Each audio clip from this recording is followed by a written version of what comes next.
Fort Carver Army Air Base had some of the most decorated Apache pilots in the country, and every single one of them had been in the cockpit that week, except her. Captain Maya Brooks had the highest simulator scores on the base, the fastest reaction times in the unit, and 14 months of being quietly, deliberately kept on the ground. She had stopped expecting explanations. What she hadn't stopped doing, not once, was showing up.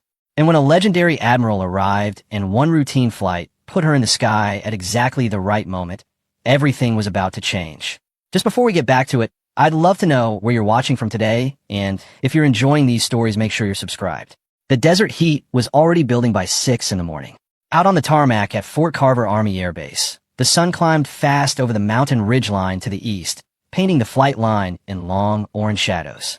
The AH-64 Apache helicopters sat in 2 neat rows, their rotors still, their hulls dark and angular against the pale sky. Ground crews moved between the aircraft with fuel lines and tool kits, their boots scraping on the hot pavement, their voices low against the hum of maintenance equipment running in the hangar behind them. It was a morning like dozens of others at Fort Carver. To someone passing through, it would have looked orderly, purposeful, routine. But for Captain Maya Brooks, standing near the edge of the flight line with her helmet bag at her feet and her hands resting at her sides, there was nothing routine about it all. She had been watching the roster board for the last 10 minutes. Her name wasn't on it. Again, she let the silence settle over her for a moment, the way she always did when something hit harder than she wanted to let on. She breathed in, breathed out, and looked at the board again as if the second look might change something. It didn't. 14 pilot names were listed for the day's training mission.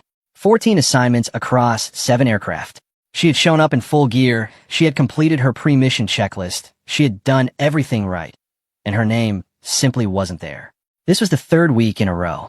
Around her, the other pilots were gathering in loose clusters, talking through their assignments, making the easy jokes that people make when they're already comfortable with their place in the lineup.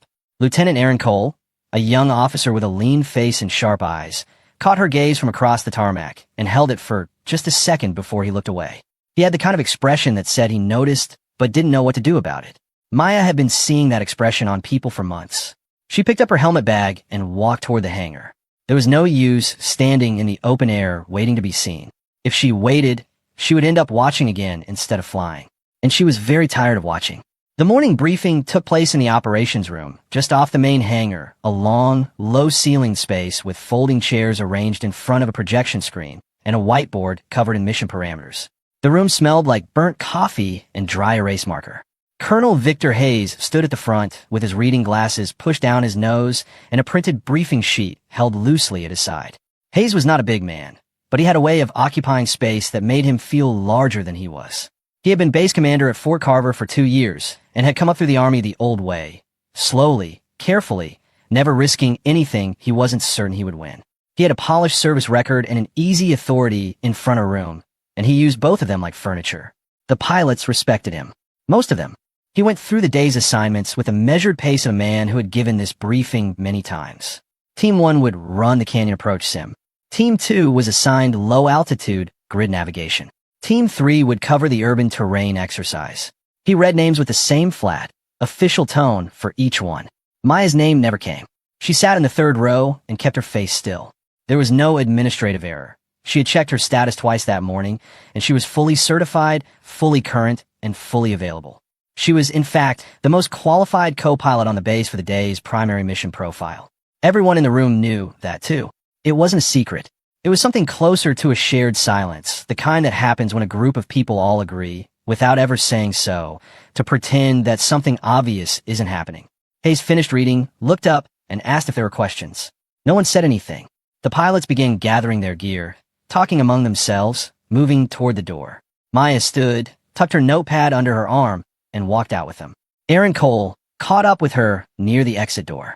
"Hey," he said, keeping his voice low even though the nearby pilots were already moving away. "You saw the roster." "I saw it," Maya said. "That's the 3rd time this month." He fell in a step beside her as they moved down the corridor toward the flight equipment room.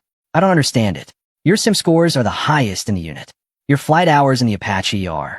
"I know what my scores are," she said quietly. Cole was quiet for a moment. He was 27, younger than Maya by 5 years, and he had come up through flight school with a kind of natural talent that made instructors take notice. He had arrived at Fort Carver 8 months ago, fresh from a deployment rotation, and it had taken him about 3 weeks to realize that something was off about the way the unit treated Captain Brooks. "It's not just Hayes," he said finally. "Shaw's been talking to people." Maya kept walking. "I know that too. He told Captain Decker that you freeze under pressure. I heard it secondhand." Cole shook his head. "It's not right." "No," she agreed. "It isn't." She stopped at the door to the equipment room and looked at him directly. "But talking about what isn't right doesn't change the roster, does it?" He didn't have an answer for that. She went inside. Commander Derek Shaw was the kind of pilot who made sure you knew he was a pilot. He wore his reputation like a second uniform. The 2 combat deployments, the commendation for the low-altitude extraction in Kandahar, the stories that had a way of circulating without ever quite seeming like bragging. He was tall, broad-shouldered, and comfortable in rooms the way people are when they've spent their entire careers being the one everyone looks at. He had been Fort Carver's unofficial Top Gun for the better part of 18 months, and he had made peace with that long ago. Maya Brooks had arrived at the base 14 months earlier, and something about her presence had gotten under his skin in a way he couldn't entirely explain and certainly wouldn't admit. Her simulator numbers were better than his. Her technical knowledge of the Apache systems was better than most of the crew chiefs. She was quiet in a way that bothered him. Not deferential quiet, but self-contained quiet, the kind that doesn't need anything from the room it's in. He had started small. A comment here, a skeptical eyebrow there. By the time the pattern was established, it had become part of the background noise at Fort Carver. Maya Brooks was good on paper, but Derek Shaw was the real thing. Most people accepted this the way they accepted a lot of things, without looking too closely at the evidence. That morning, after the briefing, he stood near the locker room with Captain Nate Fulton, one of the other senior pilots, and kept his voice just loud enough to carry. "You want to know the thing about simulator scores?" he said, pulling his flight gloves on one finger at a time. "They don't account for instinct. They don't account for the split-second decision that keeps an aircraft in the air when everything goes wrong." He glanced toward the corridor Maya had walked through. "Some people can train for mechanics. Elite combat missions need a different level. That's just reality." Fulton nodded along in the vague way of someone who mostly agreed and didn't want a conversation about it. Shaw finished with his gloves and walked toward the flight line. He didn't say Maya's name. He didn't need to. The morning passed without Maya leaving the ground. Around 11 o'clock, she found Sergeant Luis Ortega in the third bay of the main hangar, crouched beneath the nose of an Apache with a diagnostic tablet in his hand and a look of steady concentration on his face.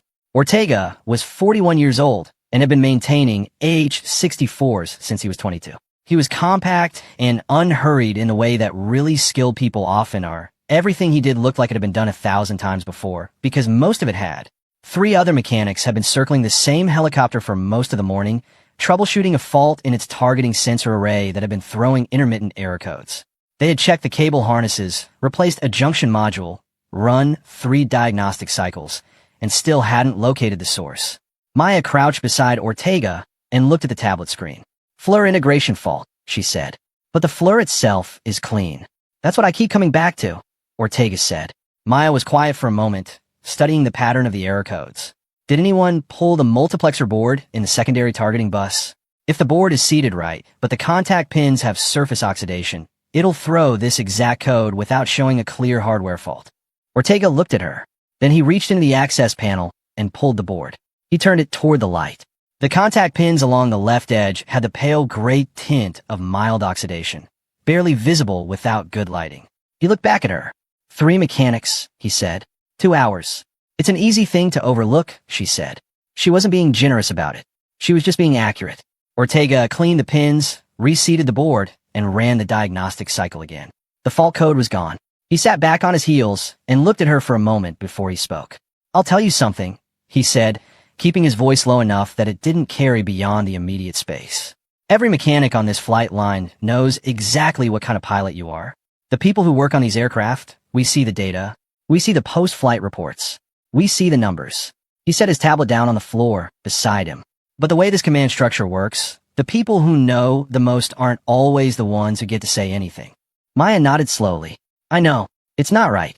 "No," she said. "It isn't." She handed him back his torque wrench and stood up. Ortega watched her walk toward the far end of the hangar and shook his head quietly before turning back to his work. By early evening, the day's training flights had wrapped up and the officers' lounge was filling with a low, comfortable noise of a post-flight crowd. Flight suits unzipped to the waist, boots on the floor, the television in the corner showing a news channel that no one was really watching. The atmosphere was relaxed in the way it always got after a day of good flying, slightly loose, slightly self-congratulatory. The topic that found its way to the surface, as it had been doing for the last several days, was the incoming visit. An admiral was coming. Admiral Robert Kincaid, to be specific, a name that carried real weight in military aviation circles. He had flown combat missions in 2 different decades, had commanded naval aviation units in multiple theaters, and had a reputation among pilots as someone who could watch a single flight approach and landing and tell you more about the pilot than the pilot's own evaluation sheet. He was known for cutting through whatever presentation a base command had assembled for him and going straight to the actual operational picture. Commanders did not enjoy visits from Admiral Kincaid, as a rule. Exceptional pilots tended to feel differently. He was arriving in 3 days. Maya was sitting in the far corner of the lounge with a cup of coffee and a technical manual open on the table in front of her. She wasn't part of any of the conversations, but she could hear them clearly enough. If Kincaid asks Hayes point blank who the best Apache pilot is, one of the officers said, and several people around him started laughing before he even finished the sentence. Silence, someone else said. That's what happens. The room just goes quiet. More laughter. The kind that came easily when everyone already understood the joke. Maya turned a page of her manual and kept reading. She was not angry. She had gotten past the kind of anger that shook your hands and shortened your breathing a long time ago. What she felt now was something quieter than that, something that had been sharpened by months of being passed over and talked past and politely sidelined until it was less an emotion and more a form of clarity. She knew exactly what she was capable of. She knew exactly what the numbers said. And she knew that none of that would matter until someone powerful enough to see it clearly was given the chance. Maybe Kincaid was that person. Maybe not. She wasn't going to build a plan around maybe. She finished her coffee, closed her manual, and stood up. Several people glanced at her as she moved through the room. None of them said anything. She walked out into the cool desert evening without looking back. 3 days later, the base was a different place. Not loudly different. Fort Carver was a professional operation and nobody was going to let obvious nerves show in the open. But the undercurrent was unmistakable if you knew how to read it. People were standing straighter. Briefings were running longer. The flight line had been swept twice in one morning. Commander Shaw had somehow found time for 2 additional simulator sessions in the past 48 hours, which was notable for a man who usually treated the simulator like it was beneath him. Admiral Kincaid's visit was now less than 18 hours away. And on that particular morning, before any of the Admiral's business became relevant, the base had a training exercise to run. It was a battlefield rescue simulation, the kind of mission profile the Apache unit practiced regularly, designed around the scenario of a downed crew in hostile terrain that required low-altitude extraction with combat helicopter cover. 3 Apaches were scheduled to fly it. 6 pilots, all assigned. It was a high-visibility exercise in normal circumstances. And with Kincaid arriving the following morning, it had the attention of every senior officer on base. At 40 minutes before scheduled takeoff, Captain Travis Webb walked into the medical bay and didn't walk out again on his own. Webb was one of the assigned co-pilots. He had woken that morning with what turned out to be a severe abdominal cramp that medical quickly escalated into a suspected appendicitis concern. They put him on a cot and started an evaluation, and that was the end of Captain Webb's morning, which meant there was an empty seat in Lieutenant Aaron Cole's Apache 28 minutes before launch. Colonel Hayes took the news with the particular brand of controlled displeasure he reserved for problems that interrupted things he had already approved. He stood in his office with the duty officer delivering the update and said nothing for a long moment, then asked for a list of certified standby pilots. The duty officer read the list. It was short. 2 pilots were already deployed on a separate tasking to the South Range. One had just come off a 20-hour duty rotation and was legally unavailable. One was in the middle of a mandatory medical recertification. And Captain Maya Brooks was fully available, fully current, and certified on the specific Apache configuration assigned to Cole's team, the Block 3 variant with the upgraded sensor suite that not every pilot on base had completed qualification training for. Hay sat down behind his desk. He looked at the ceiling for a moment. She stays in the co-pilot's seat, he said finally, as if he were negotiating terms. Cole's aircraft. Cole leads. She follows his direction. He looked at the duty officer. And this is purely logistical. She's not demonstrating anything. She's filling a slot. The duty officer nodded and went to find Captain Brooks. Maya got the news at the flight equipment cage, where she had been returning a headset for calibration. The duty officer delivered it in the clipped, impersonal way of someone conveying information without editorial, and she listened without interrupting. A slot in Cole's Apache. 23 minutes to launch. Go get your gear. She went and got her gear. Cole was waiting at the helicopter when she arrived, doing a final walk-around inspection. He looked up when he saw her coming, and something in his expression relaxed, almost imperceptibly, as if a small tension had released. "Glad they called you," he said. "Glad I was on standby," she replied. She dropped her helmet bag at the nose of the aircraft and started her own walk-around from the opposite side, running her hands along the fuselage, checking the rotor head, testing the tail, rotor pivot. Routine muscle memory. "You're familiar with the Block 3 sensor configuration?" Cole asked. "Completed qualification on it 4 months ago," she said. "Before most of the squadron." "Right." He nodded. "Then you probably know it better than I do." She didn't respond to that. She climbed into the co-pilot's forward seat, began the startup sequence, and went through her checklist with the steady pace of someone who had done it enough times that it didn't require thought. Not because she was rushing, but because her hands and eyes knew the aircraft the way you know a language you grew up speaking. Behind them, the 2 other Apaches on the mission were going through their own starts. The whole process took 11 minutes, which was good time for a 3-ship formation on a compressed timeline. At T-minus 4 minutes, Colonel Hayes appeared at the edge of the flight line and watched the aircraft without approaching. At T-minus 2, Sergeant Ortega walked past Cole's Apache and gave the nose a quick pat with one flat palm. His version of good luck, the same thing he did every time Maya flew. At 0, the rotors came up to speed, and the 3 Apaches lifted off together into the pale morning desert sky.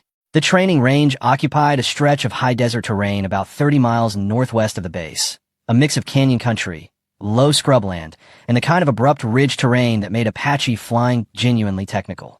The mission profile called for the 3 helicopters to approach from the south, navigate a simulated threat corridor through a canyon system, extract a simulated down crew from a designated landing zone, and egress north without crossing 3 defined threat sectors. It was a complex profile. That was the point. Maya settled into the co-pilot seat and began doing what she always did in the first minutes of a flight. Reading the terrain, reading the air, building a 3-dimensional picture of the environment around the aircraft. The desert below them was layered with thermal variation from the early morning heating cycle, and she could feel the slight differences in lift and drag as the helicopter moved through different air masses. Most pilots processed this passively. Maya processed it actively, cataloging it, using it. "Wind from the southwest at about 12 knots at our altitude," she said over the intercom to Cole. "But there's a canyon funnel effect coming up on the approach at marker 4. It's going to feel like 15 to 18 once we drop below the ridgeline." Cole glanced at his instruments. The forecast wind had been 11 knots. "How do you know?" "Dust pattern on the ridge," she said. "The way it's layering. And the scrub brush movement on the far wall." She paused. "It'll push left on the nose as we come through the notch. If you compensate with right pedal early, you won't feel it much." Cole processed that. He was a good pilot. Confident without being reckless, genuinely skilled.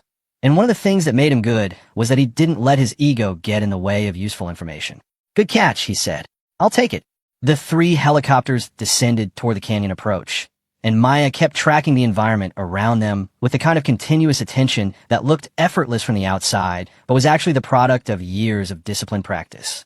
The slight shift in blade pitch that told her the air was thinning faster than expected. The angle of the sun on the canyon walls that helped her build a shadow map of the terrain below.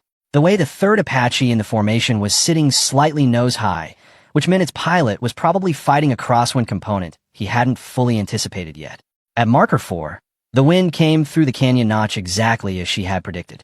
Cole applied the right pedal correction a half-second before the push, and the Apache moved through the notch smoothly, while the other 2 helicopters rocked briefly before their pilots recovered. "Nice," Cole said quietly. "The second one will be at marker 7, Maya said. "Stronger. Come in 10 degrees off the center line and let the wind bring you back to track." "You've flown this canyon before?" "No," she said. "I've just read it." The simulated threat corridor was a series of radar emitters that the exercise controllers used to replicate surface-to-air missile coverage. Navigating it required staying below a precise altitude threshold while maintaining enough airspeed to avoid hovering in any one sector too long. The standard approach was to pick the widest gaps in coverage and go straight through. Maya had a different read on it. "If we follow the standard corridor, we're going to be in Sector 3's coverage cone for 48 seconds, she said, pulling up the threat overlay on her display. But if we come over the ridge at the northwest corner, there's a dead angle in the radar sweep. About 12 seconds of coverage gap, every 32 seconds. We can use the terrain to mask our approach. Cole considered it. That route adds distance. About 900 meters, she said. But we come out 2 kilometers closer to the extraction zone without any threat exposure. There was a brief pause. Walk me through it. She did. Cole approved the modified approach, related to the other 2 aircraft, and they adjusted their navigation accordingly. The 3 Apaches moved through the canyon system with a precision that the range controllers watching from the monitoring station later described as uncommonly clean. When the simulation reached the extraction zone, Cole's aircraft arrived 41 seconds ahead of the projected timeline, which was better than any previous run of this exercise profile. The mission controllers noted it. They were required to. Heading home across the desert, with the morning sun fully up and the base visible as a cluster of low rooftops and antenna towers on the horizon, Cole keyed the intercom. "I want to ask you something," he said. "Go ahead," Maya said. "The canyon wind at marker 4. The radar gap. The modified routing." He paused. "Do you do that on every flight?" "Yes," she said simply. "Does Hayes know?" She was quiet for a moment. "Hayes hasn't put me in an aircraft in 3 weeks," she said. "So no." Cole didn't say anything for a while. The base grew larger ahead of them as they descended into the traffic pattern. "He should know," Cole said. "He should," Maya agreed. The debrief in the operations room lasted 40 minutes. The range controllers had recorded the metrics, and the lead evaluating officer walked through each aircraft's performance in sequence. When Cole's team came up, the numbers stood out clearly against the others. Faster mission completion, cleaner threat avoidance, 0 simulated exposure. The evaluating officer read through the timeline twice before commenting. Team 2 ran an unscheduled route modification in Sector 3, he said, looking up. Results suggest it was optimal. Whose call? Cole was sitting beside Maya at the debrief table. He paused for exactly 1 second. Joint decision, he said. Maya looked at the table. From across the room, Commander Derek Shaw leaned forward with his forearms on his knees and a skeptical expression arranged carefully on his face. The modified route worked in simulation, he said. But in a real engagement, that kind of last-minute deviation creates coordination problems for the whole formation. You get lucky in training, and then you depend on luck in combat. That's how people get killed. The evaluating officer looked at him. The deviation was communicated to all aircraft 30 seconds before execution, and all 3 teams confirmed. Shaw shrugged.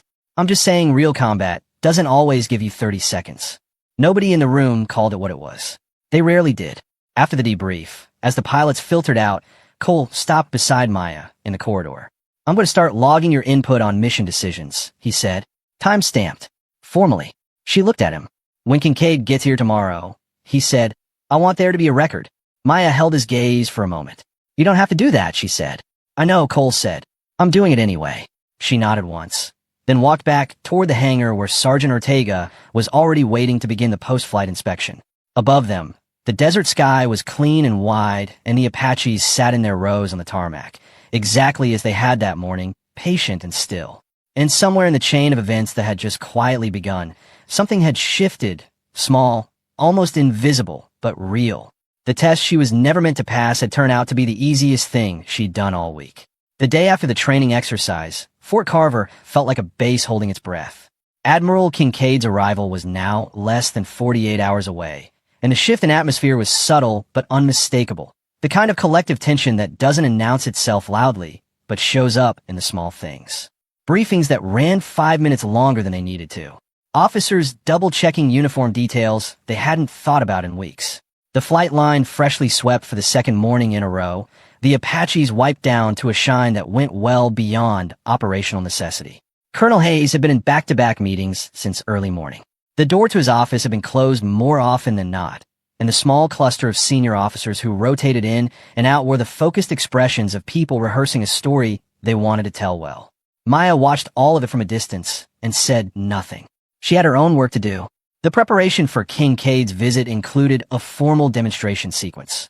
A curated selection of the unit's pilots performing specific flight profiles that Hayes had personally chosen to showcase the base's capabilities. It was the kind of thing every base command assembled when an important evaluation was coming, controlled, polished, and carefully edited to highlight the best version of what the unit could do. Hayes had spent the better part of the previous evening selecting his roster for the demonstration. Maya's name was not on it. She found out the same way she found out about most things at Fort Carver. Not through any official channel, but through the informal current of information that moved through a base the way water finds its level. A comment overheard near the duty desk. A look exchanged between two officers who didn't know she was in earshot. By the time the demonstration roster was posted on the operations board that morning, she had already known for an hour. Her flight statistics surpassed nearly every pilot on the list. In several categories: reaction time in dynamic threat environments, precision in confined hover operations, instrument approach accuracy. She led the entire unit by a measurable margin. These were not informal impressions. They were numbers, logged, and verified, sitting in the base's performance database for anyone willing to look. Hayes had looked. He had simply decided not to use what he saw. Aaron Cole went to Hayes' office at 10:15 that morning.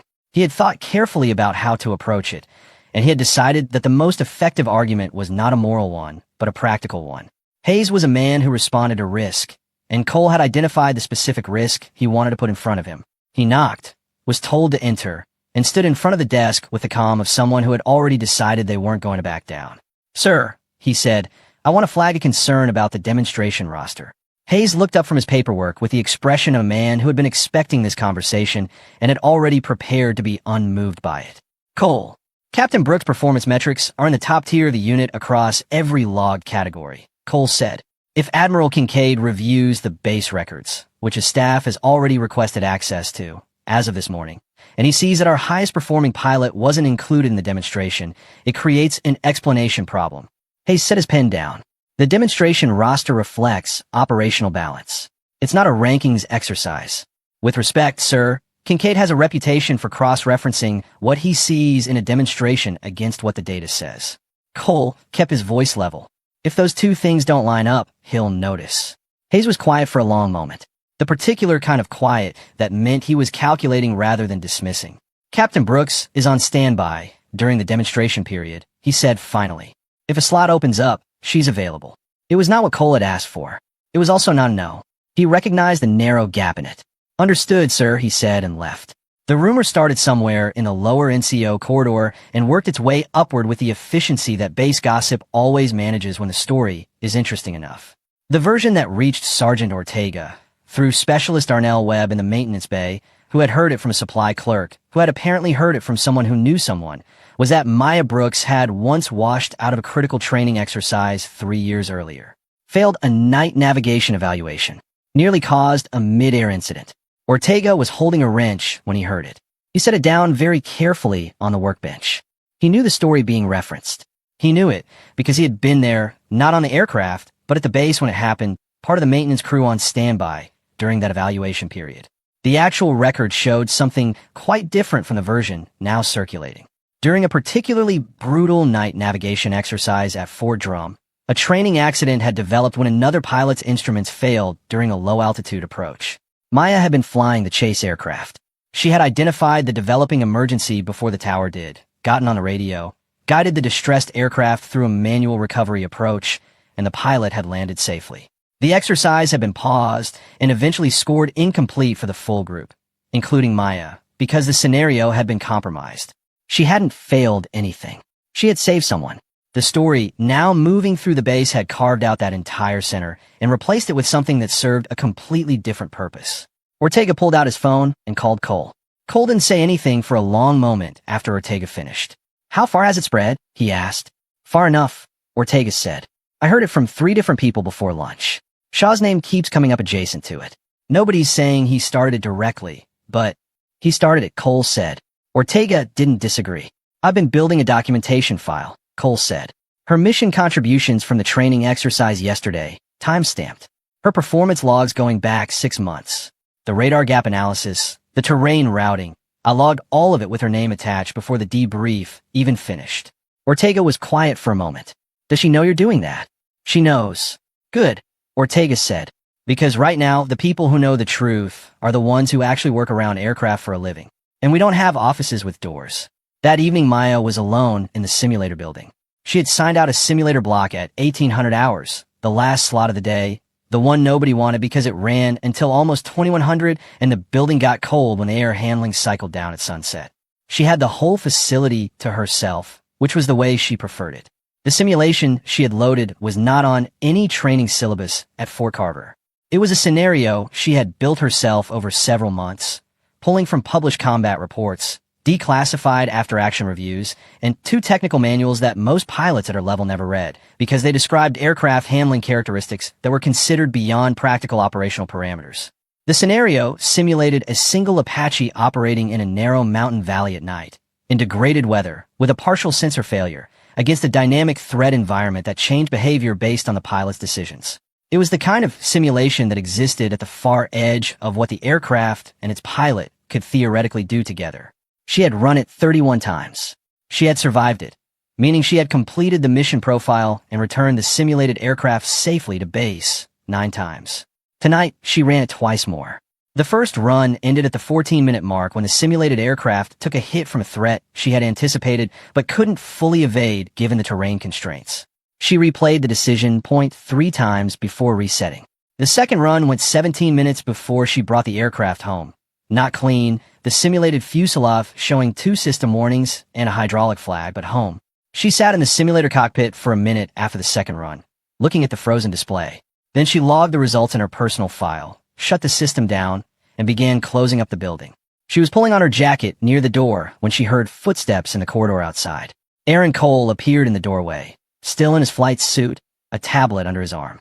"Didn't know you were still here," he said, though his expression suggested he had suspected it. "Didn't know you were looking," she said. He came inside, glancing at the simulator she had just vacated. The display was dark, but the session log on the side panel was still visible. The scenario title, the 2 run attempts, the outcome ratings. He read the scenario title and looked at her. "That's not in the training library," he said. "No," she said. He looked at the outcome on the second run. 17 minutes. Mission complete. 2 system warnings. He stopped. "Maya, this is one of the most advanced scenarios in the Apache combat literature. I've read the reports this is based on. Most pilots who try this in simulation don't get past 10 minutes. "I know," she said. She picked up her bag. "Which is why I keep running it." Cole stood there for a moment. Then he turned the tablet toward her. "I want to show you something." It was a data summary. 6 months of her performance logs, compiled and formatted cleanly, with timestamps and verifiable source references. Mission contributions, simulator results, technical diagnoses, the training exercise from yesterday, with her route modification flagged and attributed. It was thorough, quiet work, the kind that would hold up to scrutiny.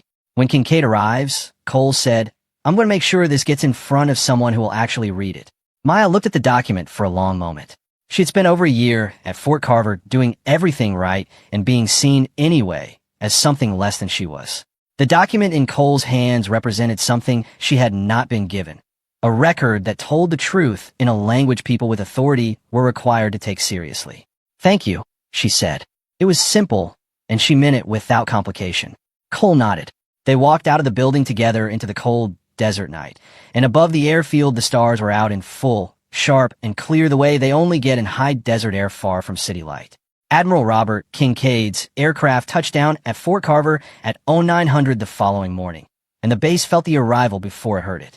There was something in the way the ground crew moved that was different from ordinary morning activity, a slight additional precision, a voluntary straightening of postures that no one had ordered. The duty officer who had been stationed at the arrival point since 0700 checked his watch twice in the final minutes before the wheels touched down, not because he needed to know the time, but because he needed to do something with his hands. When Kincaid stepped off the aircraft, it was immediately clear why he had the reputation he had. He was 61 years old, built like someone who had spent a career being compressed by G-forces and had simply become denser as a result. His uniform was impeccable, not in the careful, overpressed way of officers preparing for evaluation, but in the way of someone for whom correct presentation was so deeply habitual it required no thought. He moved across the tarmac with a long, unhurried stride, taking in the flight line with a slow pan of attention that looked casual and missed nothing. He shook Hayes' hand with the efficiency of a man performing a necessary formality. "Colonel, good flight line." Hayes began his prepared welcome. Kincaid listened for approximately 45 seconds before redirecting. Before the briefings, Kincaid said, "I'd like to walk the aircraft." Hayes blinked. The walkthrough wasn't scheduled until the afternoon. "Of course, sir. I can. Just me and your crew chief," Kincaid said. "No presentations. I just want to see what the birds look like up close." Hayes couldn't object to that. He gestured toward the flight line and called for Sergeant Ortega. Ortega met the Admiral at the first Apache in a row with the composed alertness of a man who had nothing to hide and knew it. Kincaid ran his eyes over the aircraft the way a horse trainer looks at a horse. Not at any one thing specifically, but at everything at once, reading the whole picture. He checked the rotor head, crouched and looked under the fuselage, ran a thumb along a panel seam that wasn't quite flush. He asked technical questions in a conversational tone, and Ortega answered them the same way. After about 15 minutes, as they stood near the nose of the fourth Apache in the line, Kincaid asked without preamble, "Who's your best pilot?" Ortega answered without hesitation. "Captain Maya Brooks, sir." Kincaid looked at him. "Not one of the names I was briefed on this morning." "No, sir," Ortega said. He kept his face neutral, his tone factual. "She tends not to make the briefing materials." Kincaid held his gaze for a moment. Then he said, "Thank you, Sergeant," and walked back toward the operations building at the same unhurried pace. The formal briefing with the senior officers lasted 90 minutes and covered operational readiness, maintenance cycles, training metrics, and the unit's recent exercise performance. Kincaid sat at the head of the conference table and asked questions that were pointed enough to require actual answers rather than prepared talking points. Hayes navigated it with practiced competence, steering toward the parts of the unit's performance he was proud of and away from the parts he wasn't. Kincaid let him navigate for a while. Then, near the end of the briefing, he opened the performance database summary that his staff had pulled the previous day and flipped to a specific page. "I want to ask about this pilot," he said, and set the document on the table where Hayes could see it. It was Maya's performance record. Top-line metrics. 6 months of data. Hayes looked at it. A particular stillness came over his face. "Captain Brooks," he said. "Good technical pilot. Still developing her operational instincts. Her instrument approach accuracy is the highest in the unit by 4%, Kincaid said, in the tone of someone reading a grocery list. Her dynamic threat reaction time is 0.2 of a second faster than the next pilot in the ranking. Her simulator advanced scenario scores are," he glanced at the page, "classified as exceptional in 3 separate categories." He looked up. What does still developing mean in that context? The room had gone very quiet. Hayes said, carefully, "Combat instinct is something that develops in the field, Admiral. Metrics don't always capture the full picture." Combat instinct qu'inquiète repeated. He set the document down and looked at the assembled officers. "I've heard that phrase used many times in my career, mostly when the person using it couldn't find a better reason for a decision they'd already made." He did not say it with particular heat. He said it the way you state something that is simply true. "I'd like to observe Captain Brooks fly tomorrow morning. Routine exercise. No special scenario." Hayes opened his mouth. Closed it. "Of course, sir." Across the base, the demonstration that Hayes had organized was going ahead on schedule. Commander Derek Shaw was the centerpiece of it. He flew 2 consecutive profiles that afternoon, a low-altitude terrain run and a simulated engagement scenario. And he flew them with the polished confidence of a man performing for an audience he believed was watching closely. His technique was genuinely good. Crisp transitions, clean hover entries, no wasted movement. He had put in the extra simulator hours, and it showed. Kincaid watched both profiles from a position near the observation deck, standing slightly apart from the other officers. He held a cup of coffee and said almost nothing for the duration of both flights. When Shaw landed and climbed out of the cockpit, there was a moment, brief, visible if you knew where to look, where he glanced up toward the observation deck to see the Admiral's reaction. Kincaid was already looking at the flight data on his tablet. Shaw's jaw tightened almost imperceptibly. He pulled off his gloves and walked toward the debrief room. One of the junior officers standing near Hayes said, quietly, "Shaw flew well." Hayes nodded. He always does. What neither of them said was what both of them were thinking. That Kincaid's expression during the entire demonstration had been the expression of a man doing a crossword puzzle. Engaged, unhurried, and not particularly surprised by anything. That evening, Cole found a quiet moment and got the data file in front of the right person. He had spent some time thinking about the correct channel. Going directly to Kincaid was above his rank in a way that could backfire. But Kincaid's aide, a lieutenant commander named Paulson, who was sharp, organized, and clearly the person who actually prepared everything the Admiral looked at, was approachable if you had something genuinely worth his time. Cole caught Paulson in the corridor outside the visitor quarters just after 1900. He was brief. He had 6 months of log performance data, time-stamped and verifiable, for a pilot who consistently outperformed the rest of the unit but had been systematically excluded from visible assignments. He handed over the tablet with the document open. Paulson read the summary page in about 45 seconds. "This is your documentation?" he asked. "Mission logs, simulator scores, a specific exercise contribution from 2 days ago with real-time timestamps," Cole said. "It's all verifiable against the base records." Paulson looked at him for a moment. The Admiral already asked about this pilot. Cole kept his expression even. "I know." Paulson took the tablet. "I'll make sure he has this before the morning." Maya knew none of this. She had spent the evening in the standard routine, post-duty maintenance walk, equipment check, a meal in the dining facility, and an early night because she had a systems check flight scheduled for first thing the next morning. A routine flight. Nothing special. She had been given the assignment through the normal scheduling channel, and she had accepted it the same way she accepted every assignment, without comment, without ceremony, with the quiet determination of someone who shows up and does the work regardless of whether anyone is watching. She set her alarm for 05:30, laid out her gear, and went to sleep. She didn't know that the Admiral had requested the observation. She didn't know about the data file Cole had put in front of his aide. She didn't know that Sergeant Ortega, in a 30-second conversation near the nose of an Apache that morning, had told the most powerful aviator in the room the truth without being asked. She just knew she had a flight in the morning. That was enough. The control tower at Fort Carver had a large observation window on its upper level that looked directly down the primary runway and across the full breadth of the flight line. In the early morning, with the desert air still clear before the day's heat built its shimmer above the tarmac, it was the best vantage point on the base. At 0640, Colonel Hayes arrived at the tower for what he believed was a routine morning observation shift. He found Admiral Kincaid already there, standing at the window with a cup of coffee and a stillness that suggested he had been there for a while. Several other officers were present, Shaw among them, who had come up to the tower with Hayes and now stood slightly to one side with his arms crossed and his expression arranged into something professional and composed. Below on the flight line, a single Apache was going through its startup sequence.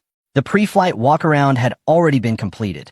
The rotors were beginning their slow initial rotation, building toward operating speed.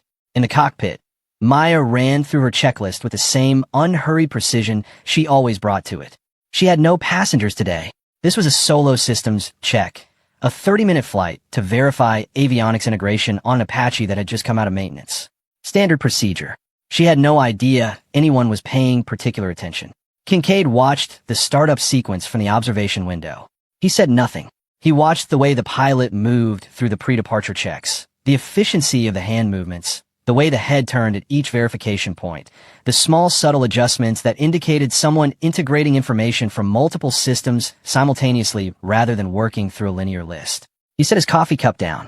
Hayes noticed the gesture and felt something shift in the room's atmosphere, though he couldn't have said exactly what. Below them, the Apache's rotors came up to full operating speed. The sound built through the tower windows, the deep, rhythmic percussion of an AH-64 at power, a sound that hit you somewhere below the ribcage when you were close to it. The helicopter began to lift. Kincaid leaned slightly forward. "Let's see what this pilot can really do," he said quietly, to no one in particular. The Apache rose cleanly off the runway, and the morning opened up around it. The Apache lifted off the runway at 0652. Maya felt the familiar moment of separation from the ground. That half second where the helicopter stops being a machine sitting on pavement and becomes something else entirely, something alive in 3 dimensions, and she let it settle into her body the way it always did. She brought the aircraft up to 50 feet, held the hover, ran her eyes across the instrument panel in the sequence she had used so many times it was less a habit than a reflex. Everything read clean. She keyed the radio and gave departure control her position and intentions, received acknowledgement, and began climbing toward her assigned operating altitude. It was a systems check flight. 30 minutes, maybe 35. She would run the avionics integration sequence, verify the targeting and navigation systems were reading correctly following the maintenance work, do a brief handling check to confirm the aircraft felt balanced, and bring it home. Routine, necessary, unremarkable. The kind of flight that kept the aircraft ready for the flights that mattered. She had no idea there was anyone in the tower watching her. At 200 feet, she leveled briefly and let the aircraft settle, feeling the way it sat in the air. After any significant maintenance cycle, a helicopter has a slightly different personality.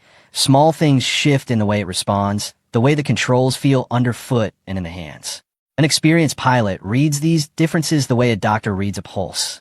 Maya noticed a slight tendency to drift left during the level hold, made a mental note, and began her climb toward the operating area. In the tower above and behind her, Admiral Kincaid had not moved from the window. The operating area for the system's check was a designated block of airspace about 12 miles northwest of the field, over a flat stretch of desert with enough separation from other traffic to allow freedom of movement. Maya reached it in 7 minutes, announced her entry on the radio, and began the avionics integration sequence. The sequence ran in phases. Navigation system first. She checked the GPS integration, the terrain database loading, the waypoint accuracy against 3 known ground reference points. Everything nominal. Then the communication systems, cycling through the frequency ranges, checking encryption synchronization, verifying the data link handshake with the base tower. Clean. She moved into the sensor integration phase, bringing up the targeting system's optical and infrared channels and running them through their calibration checks. The first channel came up clean. The second came up clean. On the third channel, the forward-looking infrared targeting integration, the display flickered. Maya watched it for a moment without touching anything. The flicker repeated, irregular, about 3 seconds apart. She pulled up the fault codes. The system was throwing an integration error between the targeting computer's processing core and the secondary sensor bus, the same bus that fed targeting data to the weapons systems and the navigation overlay simultaneously. It was a specific fault, one she had seen before, one she had in fact diagnosed and flagged for maintenance on a different aircraft less than 2 weeks earlier. The fault was consistent with a calibration error in the multiplexer board, or it was consistent with something worse, a hardware fault in the processing core itself, which was a significantly more serious problem. She needed to determine which. She ran the manual diagnostic cycle. While it processed, she kept the helicopter straight and level and listened to the aircraft with the part of her attention that didn't require instruments. The sound of the engines, the vibration pattern through the airframe, the feel of the controls under her hands. Nothing there suggested a deeper problem. The aircraft felt right. The fault was in the electronics, not the mechanical systems. The diagnostic returned. It pointed to the secondary bus, not the core. She noted it, flagged it for the post-flight report, and moved on to the next phase of the check sequence. She would handle the navigation display with the primary systems only. It was a limitation, not a crisis. Up to this point, everything she had done was textbook. Identify, assess, adapt, continue. That was the sequence. That was what you trained for. Then the display went wrong in a way she hadn't anticipated. The flickering didn't stop. It accelerated. What had been an intermittent 3-second cycle became continuous. The navigation overlay on her primary display suddenly flooding with corrupted data, position readings jumping, the terrain mapping layer washing in and out in a strobing pattern that made the display nearly unreadable. The targeting system's error had cascaded into the primary navigation feed in a way the diagnostic hadn't predicted, which meant the fault was more complex than she had initially assessed. Within 2 seconds, she had made 3 decisions. The first was to switch the navigation system to manual override and isolate the corrupted bus from the primary display feed. The second was to cross-check her position using the backup radio navigation system, which operated on entirely separate hardware. The third was to begin building a mental terrain map using the visual references visible through the cockpit glass. The ridgeline to the northwest, the straight line of a desert road below, and to her left, the angle of the base tower visible in the far distance. The manual override engaged. The corrupted display cleared to a simplified readout showing only the data the override protocol could verify as clean. It was less information than she was used to flying with. It was enough. In the tower at Fort Carver, the air traffic controller, watching Maya's telemetry, sat up straighter in his seat. "She's just lost her navigation overlay," he said, not loudly, to the room in general. Several people turned toward the display screens. Commander Shaw, standing at the far end of the tower observation window, shifted his weight and said nothing. His expression had changed, though. The professional composure he had been wearing all morning had acquired a new quality, something tighter, something watchful. Colonel Hayes moved closer to the controller station and looked at the telemetry readout. "Is she declaring emergency?" "Negative," the controller said. "No emergency call. She's just flying." Kincaid hadn't moved from the window. He was watching the Apache, which was still describing a clean, controlled arc in the operating area, moving without any visible sign of distress. His hands were folded behind his back, and his expression was one of careful, complete attention. Maya spent the next 4 minutes flying the aircraft on visual references and backup navigation while she worked through the fault in a methodical sequence. She wasn't rushing. She wasn't fighting the situation. She was working with it, The way you work with bad weather or difficult terrain, not against the conditions but through them, using what was available. She identified the cascade path. The multiplexer board fault had triggered an error handling loop in the navigation software that hadn't been caught by the diagnostic because it only manifested under the specific load conditions of the avionics integration check. It was a known theoretical failure mode. She had read about it in one of the technical manuals she kept in her quarters, a document most pilots at her level had never opened. She knew the manual reset sequence. She ran it. The navigation overlay stabilized. The fault codes dropped from 5 to 1, and the remaining fault was the original multiplexer issue. Isolated, flagged, no longer cascading. Her displays came back clean. She held the hover for 15 seconds and ran her eyes across every instrument on the panel, top to bottom, left to right, the way you do after a fault resolution before you do anything else. Everything read correctly. The aircraft was sound. She keyed the radio. Power, this is Brooks. Had a NAV system fault during the check sequence. Isolated and resolved via manual override and reset protocol. All systems nominal now. Continuing check sequence unless you want me to come home early. In the tower, the controller looked at the telemetry. Everything was clean. He looked at Hayes. Hayes was staring at the display with the expression of a man who had just watched something happen that he didn't fully understand. Your call, sir, the controller said. Tell her to continue, Hayes said after a moment. Maya completed the remaining check sequence and brought the Apache home 17 minutes later. The approach was smooth. The landing was the kind that experienced pilots describe as a grease job. The helicopter settling onto the tarmac so cleanly that the transition from air to ground was almost imperceptible. The rotors were winding down when she began her post-flight shutdown procedure. In the tower, nobody said anything for a moment after the Apache touched down. Shaw uncrossed his arms. He looked at the tarmac below with the expression of someone making a quick calculation. Sensor fault during a maintenance check flight, he said, in the tone of someone offering context. Aircraft had just come out of maintenance. Could be residual from the work. One of the other officers nodded, the automatic nod of someone who wants the explanation to be simpler than it is. Kincaid turned from the window. He didn't look at Shaw. He looked at Hayes. He looked at him for a long, unhurried moment with the calm assessment of a man who had spent his career evaluating people in high-pressure moments and had become very good at reading the difference between performance and substance. Then he said, quietly, why exactly is your best pilot not leading this unit? The question landed in the room without particular drama, the way a very heavy object lands when it's been set down rather than dropped. Hayes opened his mouth. Nothing immediately came out. Her operational development, he began. She just lost her navigation system in the middle of a flight and resolved the cascade fault in under 5 minutes using manual override and a reset sequence that isn't in the standard checklist, Kincaid said.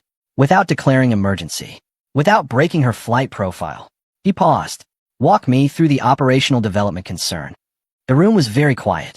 Hayes closed his mouth. Several of the officers near the back of the tower were looking at the floor, or at the windows, or at anything other than their commanding officer's face. Kincaid turned back toward the window. Below on the tarmac, Maya was climbing out of the Apache cockpit. She pulled off her helmet and ran a hand through her hair, then picked up her kneeboard and began walking toward the maintenance station to file her post-flight report.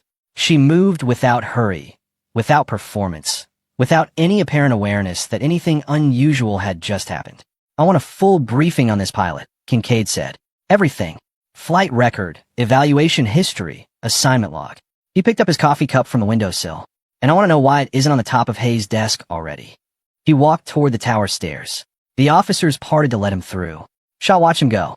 Then he looked out the window at Maya, who was handing her post-flight notes to Ortega at the maintenance station below. His expression was no longer composed. Resentment, when it has been building for a long time, doesn't announce itself when it finally moves into action. It just finds a door that's unlocked. The attention Maya received in the hours following her systems check flight was not loud or obvious, but it was real. Kincaid's question in the tower had moved through the base's officer layer the way a frequency moves through a medium. Not the words themselves, which only a handful of people had actually heard, but the understanding that something had shifted. Pilots who had spent months treating Maya's presence as background noise found themselves noticing her at the fuel desk, in the debrief corridor, crossing the flight line. There was a different quality to the noticing now, a recalibration happening in real time. For the people who had spent that same time carefully managing her reputation downward, this shift felt like a threat. Shaw watched it all with a face that didn't change much. He sat in the officer's lounge that afternoon, a cup of coffee going cold in front of him, and ran the situation through his mind with the same tactical precision he applied to flight problems. The Admiral had noticed. The question had been asked publicly. The performance record, whatever that file was that Paulson had been seen reading the previous night, was now almost certainly in Kincaid's hands. The window for an alternative narrative was closing. So he did what people do when the truth is moving against them, and they have enough access and enough accumulated trust to interfere with it. He went quiet, and he went to work. The conversation he had with Captain Nate Fulton that evening was casual in the way that deliberate conversations are casual when someone wants them to seem accidental. They were both in the corridor outside the operations room, both heading toward the parking lot, and Shaw brought it up as if it had just occurred to him. "You know what bothers me about that flight this morning?" he said, not really as a question. "The fault she handled. The navigation cascade." Fulton glanced at him. "She handled it clean." "She did," Shaw agreed. "But here's the thing. That aircraft came out of full maintenance cycle yesterday. A cascade fault in the NAV integration doesn't just appear after a full maintenance cycle, unless either the maintenance missed something or he paused just long enough. The fault was already there before the flight, and the pre-flight checks didn't catch it." Fulton was quiet. "My concern is the pre-flight protocol," Shaw said. "Not the handling. The handling was fine. But if she's cutting corners on pre-flight verification and covering it with in-flight recovery, that's a different conversation." He shrugged, easy and uninvested. "I'm not saying that's what happened. I'm saying it's worth asking." He said goodnight and walked to his car. He knew Fulton would pass it on. Fulton always passed things on. He was that kind of officer, not malicious, just unable to hold information quietly. By morning, the question would be circulating in a version slightly more definitive than the version Shaw had planted, the way these things always grew in transit. Sergeant Luis Ortega found it during the late evening maintenance inspection. He ran a post-flight on every Apache that had flown that day, which was standard practice, and he was working through Maya's aircraft methodically when he reached the targeting system panel. He pulled the secondary bus housing, checked the multiplexer board, the same board he and Maya had identified as oxidized on a different aircraft 2 weeks earlier, and stopped. The board had been recently handled, not by his team. He knew the difference between the marks his people left and the marks someone else left, the small evidence of how tools had been applied, which screws had been turned, and in what sequence. His team had done a full maintenance cycle on this aircraft the previous day and had replaced the multiplexer board with a new unit as part of the avionics overhaul. The board currently in the housing was not new. It was an older board, Ortega could tell by the part marking, and it had been deliberately under-torqued in the housing mount, which would cause intermittent contact failure under the vibration loads of active flight. Someone had pulled the new board and put an old, incorrectly seated one in its place after the maintenance cycle was signed off. Ortega crouched there in the access bay for a long moment without moving. He understood exactly what he was looking at. The fault during Maya's flight had not been a residual maintenance issue or an undiscovered pre-existing problem. It had been installed, deliberately, by someone with enough access to the aircraft and enough technical knowledge to make the swap look like a marginal issue rather than sabotage. The kind of thing that in a post-flight investigation could be explained away as a misstep in the maintenance sign-off. If Maya had been a less capable pilot, the cascade fault would have been significantly harder to manage. At low altitude, in a training scenario, it might not have been catastrophic. But if the same fault had developed during the upcoming wildfire response mission, which had been appearing on the operational schedule for 2 days, triggered by Forestry Service updates about fire conditions in the mountains to the east, the consequences would have been different.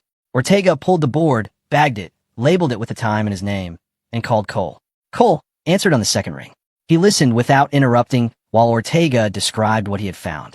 When Ortega finished, there was a silence of about 4 seconds. "You're certain it's not maintenance error," Cole said. It wasn't a question, but he needed to say it. "I built this aircraft's maintenance cycle myself this week," Ortega said. "I signed the board replacement personally. The board in there right now is not the board I installed." Another silence. "Where are you?" "Third bay. I've got the board bagged." "Don't put it back," Cole said. "Don't tell anyone else yet. I'm coming." He was there in 6 minutes. They stood together in the maintenance bay under the fluorescent lighting with a bag board on the workbench between them, and Cole looked at it for a long time without speaking. Then he set security footage. "I pulled it already," Ortega said. He had his tablet out. "The bay camera covers the first 2/3 of the access area. Whoever did this knew the coverage angle." He turned the tablet toward Cole. The footage showed the relevant time window, and it showed a partial figure in the outer edge of the frame. Not identifiable, but clearly present, clearly working on the aircraft in the window between the end of the maintenance cycle sign-off and the pre-dawn hours before Maya's flight. The build of the figure, the way they moved. Cole looked at it for a long time. "That's not enough for a formal accusation," he said. "No," Ortega agreed. "But it's enough for a report." Cole straightened up. "I'm going to Kincaid's aide tonight." Ortega looked at him. "Hayes should be Kincaid's aide," Cole said again, firmly. "Given what we're looking at, I'm not routing this through the command structure that the problem is sitting inside." Ortega held his gaze for a moment, then nodded. He handed Cole the bagboard.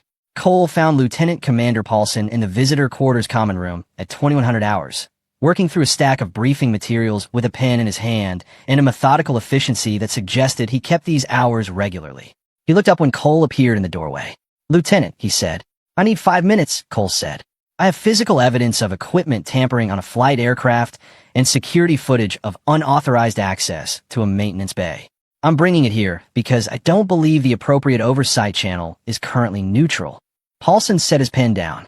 Cole laid it out in the direct, sequenced way he had organized it during the 6-minute walk across the base.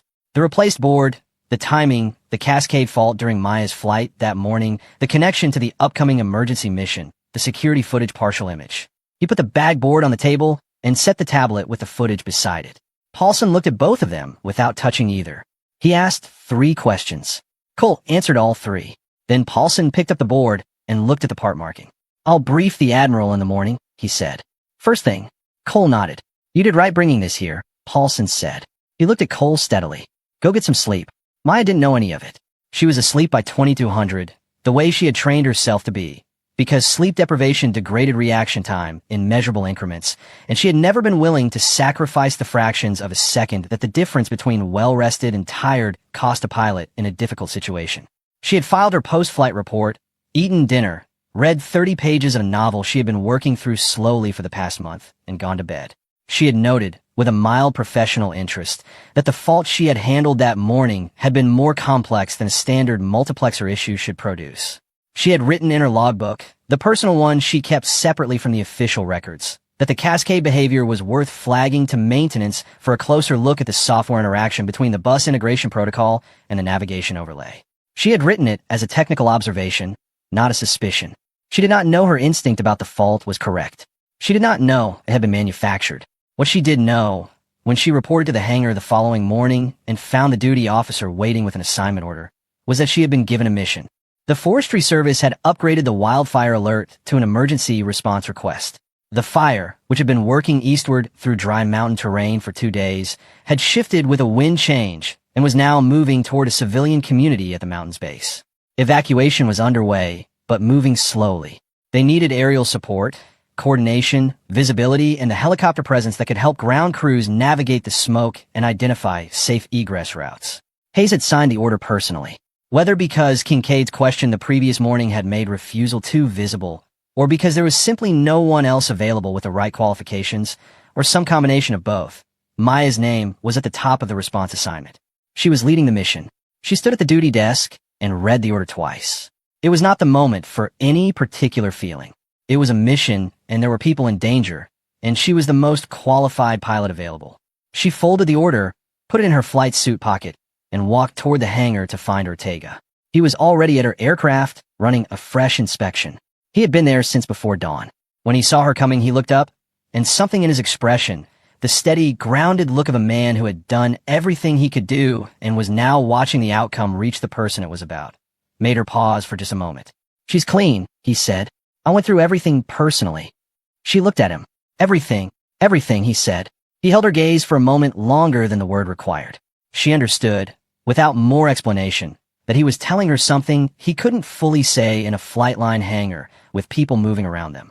She filed it away, in the part of her mind where she kept things that needed to be addressed after a mission instead of before it.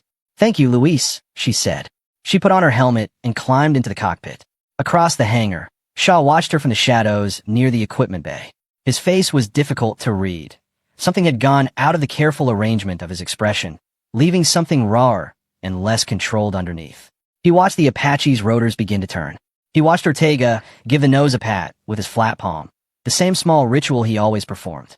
Then he looked up toward the control tower and saw the silhouette of Admiral Kincaid at the observation window, watching the flight line with the same steady, focused attention he had brought to everything since he arrived. Shaw looked away first. Above the runway, the Apache lifted into the smoke-hazed morning sky, and Maya pointed its nose toward the mountains. The mountains were already burning when the Apaches arrived. Maya could see the fire from 12 miles out, a ragged orange line working along the ridge, smoke columns rising in thick, dark towers that bent eastward in the upper winds before spreading into a brown haze that swallowed the sky above the valley. From altitude, it looked almost organized, almost manageable. She knew from the briefing that it wasn't either of those things. The wind had shifted twice in the past 6 hours, and the fire had followed it both times, moving in directions the ground crews hadn't anticipated. A civilian community of about 400 people sat at the base of the eastern slope, and the evacuation convoy was moving too slowly on a single mountain road that the smoke was beginning to reach. She keyed her radio. Archer flight, this is Archer 1. We're 8 miles from the operational area. Tighten the formation and drop to 500 feet. The smoke columns are going to break up our visual spacing above 1,000. 2 acknowledgments came back. The other Apaches slid closer in the formation, and the 3 helicopters descended together into the lower airspace where the smoke began to reach them in drifting fingers. Not thick enough yet to cut visibility to 0, but enough to turn the air brown at the edges and make the terrain below look like it was being slowly erased. Maya read the landscape as they came in. The mountain's eastern face dropped in a series of stepped ridges, each one separated by a narrow valley that the fire was using as a channel. The smoke was heaviest in those channels, pushed by the same terrain-funneled wind that had made the fire so difficult to predict. She could see the evacuation road below, a pale gray line threading through the scrub timber, and she could see the convoy on it, a slow chain of vehicles working toward the valley floor. She could also see, about 2 miles ahead of the convoy's current position, where the smoke was thickest, where the road ran through a narrow cut between 2 ridges before it opened onto the safer terrain below. That cut was going to be a problem. Archer 2, Archer 3, she said. The road runs through a terrain cut at grid reference November 4. Smoke is heavy in that channel. I need one of you to get low enough to give me a visual on wind speed and direction inside the cut. I'll hold the upper position and coordinate with ground crews. Archer 2, Lieutenant Cole, responded immediately. Copy, Archer 1, descending for a look. Cole took his Apache down to 300 feet and flew a slow arc past the cut's entrance. The smoke inside it was dense, gray-brown, and swirling, but not impenetrable. He reported back in clipped, precise terms. Wind at approximately 20 knots inside the channel, gusting, direction variable between southwest and west, visibility about a quarter mile at his altitude. Maya processed it. 20-knot variable wind in a narrow channel with a convoy of civilian vehicles trying to pass through was manageable if the smoke didn't thicken further. The fire's nearest edge was moving parallel to the road at the moment, not toward it, but parallel could become toward very quickly if the wind shifted again. She got on the ground frequency. Convoy lead, this is Army Aviation Archer 1 overhead. You have approximately 14 minutes before the smoke in the cut ahead reaches obscuring levels. Your current speed puts you at the cut entrance in about 18. You need to increase speed. The convoy lead came back, a county emergency manager, his voice tight and controlled. We have elderly residents in 3 of the vehicles. Increasing speed on this road creates injury risk. I understand, Maya said. I'm going to station 1 helicopter at the cut exit to give you continuous visibility on conditions. You increase to safe maximum speed, and we'll keep your window open as long as we can. If conditions deteriorate before you clear, I'll call it and you stop. Understood. A pause. Then, understood. Archer 1. Increasing speed. She turned back to the formation frequency. Archer 3, position at the cut exit, 150 feet, and give me a continuous read on smoke density and wind inside the channel. Archer 2, hold with me at the upper position. Both aircraft acknowledged and moved. For the next 9 minutes, Maya ran the entire airspace with the focused, almost quiet authority of someone doing exactly what they were trained to do. She coordinated between the convoy, the 2 other Apaches, and the fire ground crews working the eastern slope, building a continuous picture of the situation from 3 separate streams of radio information and processing it faster than anyone on the ground could have managed from a fixed position. The convoy entered the cut at the 11-minute mark. At the 13-minute mark, the wind shifted. Maya felt it in her own aircraft first. The subtle change in pressure that meant the upper wind had swung 15 degrees south, which would push the smoke column directly into the cut's centerline within minutes. She was already keying her radio before she had consciously finished the analysis. Archer 3, give me current density in the channel. Increasing. Archer 3's pilot reported back. Fast. It's coming in from the south wall. Convoy lead, you are past the midpoint of the cut. Do not stop. Maintain speed and continue. You will exit before the smoke closes. She paused for exactly 1 second. I'm certain of this. Keep moving. She was certain because she had done the geometry in her head. The convoy's current speed, the distance to the exit, the rate at which the smoke column would travel, given the wind shift she had just measured. The numbers worked. Barely, but they worked. Archer 3's pilot reported visibility dropping to 1/8 of a mile inside the channel. The convoy kept moving. Then Archer 2's engine warning went off. Cole's voice came over the radio with the trained calm of a pilot managing an emergency. Steady, informative, no wasted words. Archer 1. Archer 2. About engine temperature spiking on the primary. Ash ingestion, I think. Losing power on the right side. Maya's attention split without fracturing. She kept part of it on the convoy's position. Still moving, still in the cut, 40 seconds from the exit, and turned the other part fully toward Cole's situation. Archer 2. What's your altitude and heading? 400 feet, heading 040. Power loss is gradual, not sudden. I have control. There's a flat clearing at your 2 o'clock, approximately 900 meters. Drair riverved, no obstructions. I need you to begin a gradual descent toward it now. Do not attempt to hold altitude. I see it, Cole said. I'm going to talk you down. Reduce collective slowly and let the aircraft settle. Do not fight the power loss. Work with it. She held the upper position and managed both situations simultaneously, her voice going back and forth between the convoy frequency and Cole's aircraft with the precision of someone splitting a perfectly calibrated instrument, giving each channel exactly what it needed at exactly the right moment. The convoy exited the cut at the 43-second mark. The convoy lead's voice came over the radio with an involuntary relief in it that he hadn't managed to keep professional. We're clear. All vehicles accounted for. Cole's Apache touched down in the riverbed 22 seconds later. Hard but controlled. The aircraft stayed upright, the rotors wound down without incident, and Cole's voice came back over the radio. Archer 2 is down. I'm okay. Aircraft is okay. I think. Maya let out a breath she hadn't been aware she was holding. Archer 3, take the upper position and maintain coordination with ground crews, she said. I'm going to Cole's position. She brought her Apache down in a slow circle toward the riverbed, watching Cole's helicopter from above. The aircraft was sitting at a slight angle on the uneven ground, but structurally intact. Cole was visible through the cockpit glass, running his post-emergency shutdown sequence. She landed 50 meters away and stayed in her cockpit, back on the radio, coordinating the handoff of airspace control to the fire management team that was now moving to take over the coordination role as the immediate crisis resolved. She managed that transition for 11 more minutes before she was satisfied it was clean. Then she shut down, climbed out, walked across the riverbed to Cole's aircraft, and looked at the engine nacelle. The ash deposits around the intake were heavy. He had been flying directly through the thickest smoke for the entire lower altitude phase. It was a maintenance issue, not a pilot error issue. Cole climbed down from the cockpit and stood beside her. He looked like someone who had just come through something and was still processing it. You talked me down while simultaneously keeping the convoy moving, he said. The convoy was the priority, she said. You kept both. She looked at the engine nacelle for another moment. Can you walk? Yes. Then let's get you to the ground crew. Back at Fort Carver, Admiral Kincaid sat in the mission monitoring room and listened to every radio transmission from the operation as it came in. His aide, Paulson, sat beside him with a notepad and wrote down nothing, because everything was being recorded and Paulson was smart enough to know that Kincaid retained what he needed without help. They listened to Maya coordinate the convoy through the cut. They listened to her manage Cole's emergency. They listened to the clean, authoritative handoff to the fire management team at the end.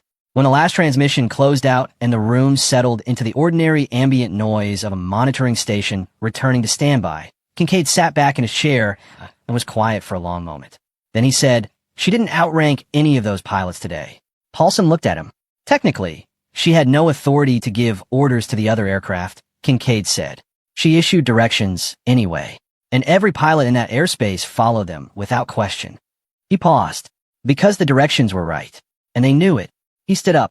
Give me the full mission recording for the briefing tomorrow. Every transmission. I want to play it in the room. Yes, sir, Paulson said. Kincaid looked at the now-quiet monitoring screens for a moment longer. "That woman didn't just fly well today," he said quietly. "She saved every pilot in the sky." Morning came to Fort Carver with a flat, clear light of the high desert after a smoke-hazed day. The air washed clean by a wind shift overnight. The sky a hard pale blue from horizon to horizon. The Apaches sat in their rows on the tarmac, and the base moved through its early routines with the careful, slightly elevated energy of a unit that knew something important was about to happen. The main hangar had been set for a formal briefing.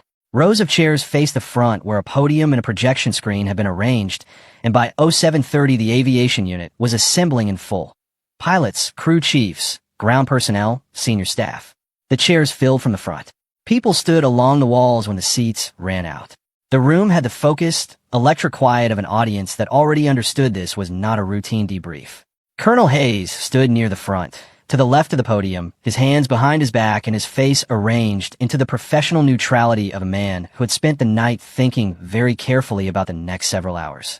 He had been briefed at 0600 by Paulson on the evidence Cole and Ortega had submitted the previous night.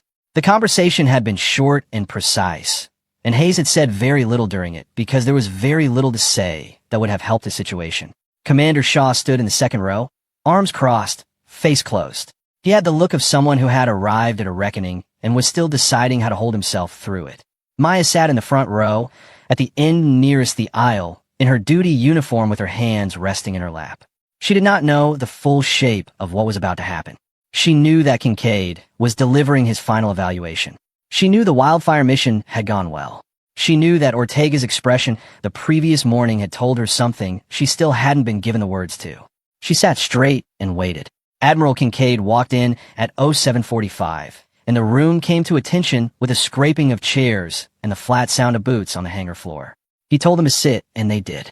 He stood at the podium for a moment without speaking, looking at the assembled unit with the calm, reading attention he brought to everything, and then he began. He started with the wildfire mission.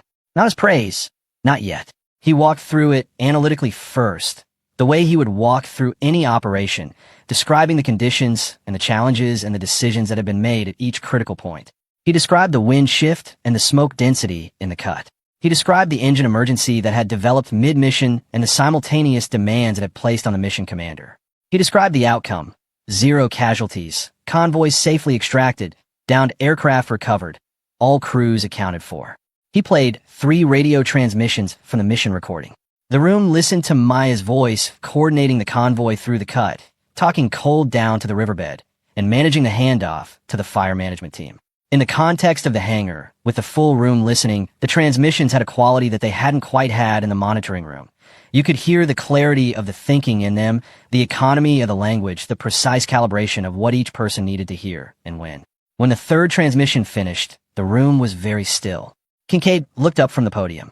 "I want to go back one day," he said, "to a systems check flight. A routine maintenance verification. An aircraft with a navigation fault that developed in the air." He described the fault, the cascade from a secondary bus into the primary navigation overlay, the corrupted display, the manual override, the reset sequence. He described it technically and accurately, and several of the pilots in the room who had done enough instrument flying to understand what he was describing shifted in their seats as the difficulty of it settled in. "What I watched from the tower that morning," he said, "was a pilot who encountered a compound systems failure, isolated the fault, implemented a manual solution using a reset protocol that is not in the standard checklist, stabilized the aircraft, and completed the mission. Without declaring emergency. Without breaking her flight profile." He paused.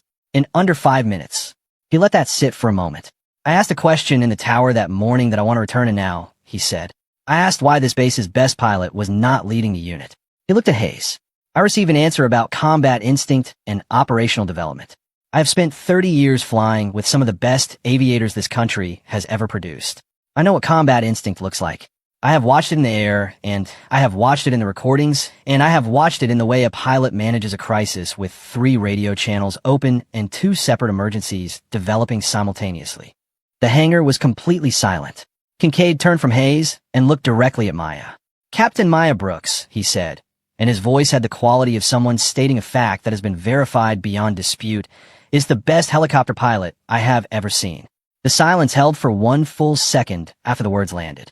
Then it broke, not in the way that forced applause breaks a silence, but in the way that something true breaks through when people finally stop working against it. Several pilots began applauding, and the sound spread through the room with the momentum of people who had been waiting for permission to believe something they had already suspected. Maya sat still for a moment. The applause was around her, and she let it be what it was without performing anything in response to it.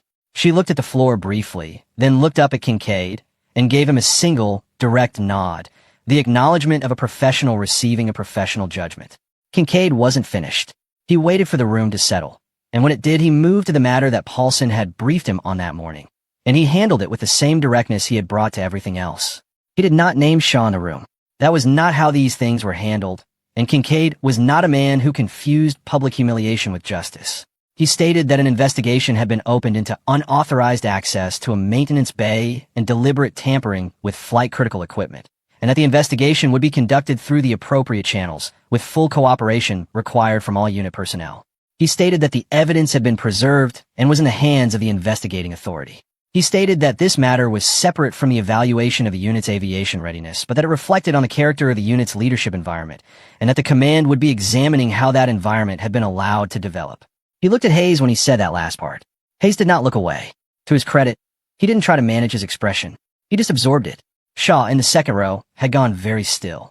The people on either side of him had shifted almost imperceptibly in their seats, the small physical language of people creating distance. Cole sat 3 rows back with his hands on his knees, looking at the front of the room with an expression that was not satisfaction, but something more grounded than that. Relief, maybe. The feeling of having done something that needed doing and seeing it arrive at the right place. Ortega was standing along the sidewall with the other crew chiefs. He watched the proceedings with the settled calm of a man who had already done his part and was now simply watching the outcome take its shape.